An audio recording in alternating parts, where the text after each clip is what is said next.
Chess മലയാളത്തിലേക്ക് എല്ലാ കൂട്ടുകാർക്കും സ്വാഗതം. ഇന്ന് നമുക്ക് ചെസ്സിന്റെ അടിസ്ഥാന കാര്യങ്ങളെക്കുറിച്ച് പഠിക്കാം. ഇതാണ് ചെസ് ബോർഡ്. 64 കളങ്ങൾ, 32 ബ്ലാക്ക് കളങ്ങളും 32 വൈറ്റ് കളങ്ങളും കൂടിച്ചേർന്നതാണ് ചെസ് ബോർഡ്. ബോർഡ് വയ്ക്കുമ്പോൾ പ്രത്യേകമായിട്ട് ശ്രദ്ധിക്കുക. ഈ ചിത്രത്തിൽ കാണുന്നത് പോലെ നമ്മുടെ വലത് ഭാഗത്തായി വൈറ്റ് കളം വരുന്ന രീതിയിൽ ബോർഡ് വയ്ക്കുവാൻ ശ്രദ്ധിക്കുക. ബോർഡിൽ 32 കരുക്കളാണുള്ളത്. ഒരു സൈഡിൽ 16 കരു വീതം.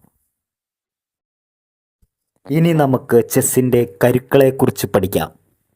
കിങ്, രാജാവ്, ചെസ്സിലെ വിജയ പരാജയങ്ങൾ നിർണയിക്കുന്ന കരു. ചിത്രത്തിൽ കാണുന്നത് പോലെ വെളുത്ത രാജാവ് കറുത്ത കളത്തിലും കറുത്ത രാജാവ് വെളുത്ത കളത്തിലും വയ്ക്കാൻ പ്രത്യേകം ശ്രദ്ധിക്കുക. രാജാവിൻ്റെ ചലനം. ബോർഡിൽ കാണുന്നത് പോലെ രാജാവിൻ്റെ ചുറ്റുമുള്ള ഏത് കളത്തിലേക്ക് വേണമെങ്കിലും രാജാവിന് ചലിക്കാം. ക്യൂവിൻ, മന്ത്രി, ചെസ് ബോർഡിലെ ഏറ്റവും പവർഫുൾ കരു. രാജാവിന് തൊട്ടടുത്ത് തന്നെ. വെളുത്ത കരുവിൻ്റെ മന്ത്രി വെളുത്ത കളത്തിലും കറുത്ത കരുവിൻ്റെ മന്ത്രി കറുത്ത കളത്തിലും ആണ്. മന്ത്രിയുടെ ചലന രീതികൾ. ചിത്രത്തിൽ കാണുന്നത് പോലെ നേരെ സൈഡിലേക്ക് കോണായിട്ട് പല ആംഗിളിൽ സഞ്ചരിക്കാൻ കഴിയുന്നു മന്ത്രിക്ക്.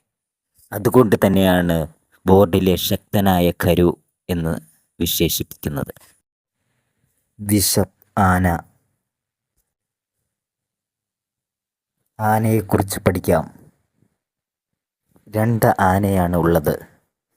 വെളുത്ത കളത്തിലെ ആനയെ വെളുത്ത ആനയെന്നും കറുത്ത കളത്തിലെ ആനയെ കറുത്ത ആനയെന്നും വിശേഷിപ്പിക്കും.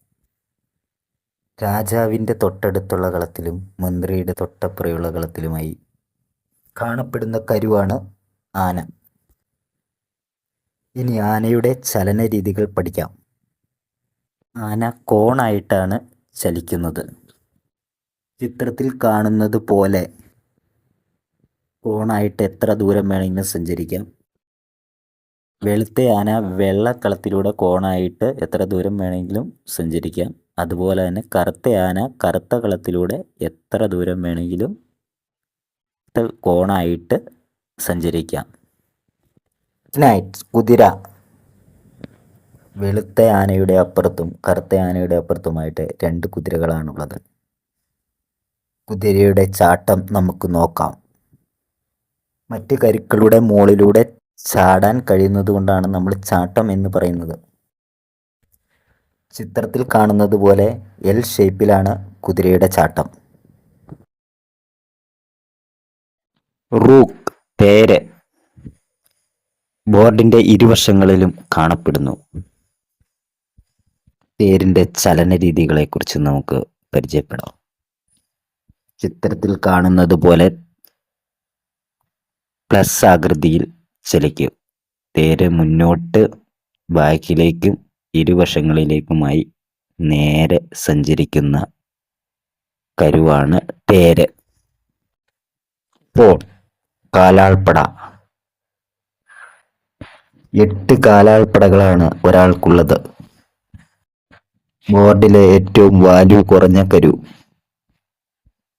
എന്നാൽ ഏറ്റവും പവർഫുൾ ആയി മാറാൻ കഴിയുന്ന കരുവും കൂടിയാണ്.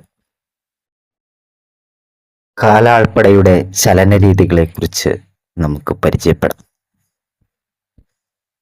ഫ്രണ്ടിലത്തെ കളത്തിലേക്ക് ഒറ്റ കളം നീങ്ങാൻ കഴിയുന്നു. ആദ്യത്തെ നീക്കത്തിൽ 2 കളം മുന്നോട്ട് നീങ്ങാം.